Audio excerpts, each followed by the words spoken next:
What if breaking the law also meant breaking society's rules about how to act? In Victorian Britain, this was especially true for women. Ideas about gender shaped crime and justice in powerful ways.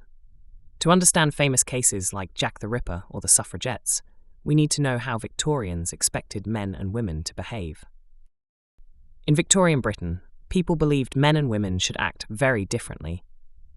Men were seen as strong, brave, and made to lead. They were expected to work, make decisions, and protect their families. Women were expected to be gentle, caring, and quiet. Their main role was to look after the home and raise children. These gender roles shaped the law.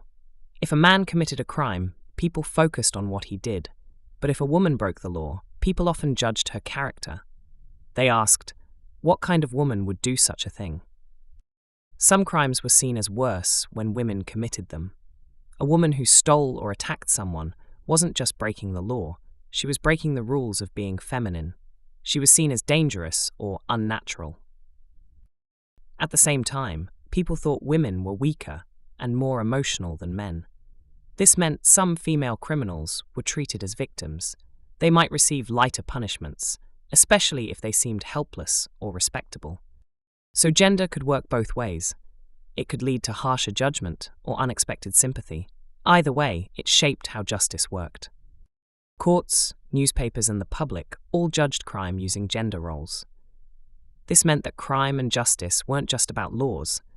They were about what society expected from men and women. This matters because it shows how justice wasn't always fair or equal. Respectability, masculinity, and femininity shaped who was seen as guilty or innocent. Gender influenced every part of the justice system.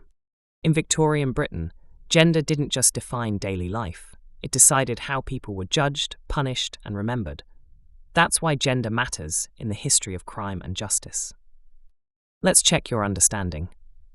1. What were women expected to be like in Victorian society? 2.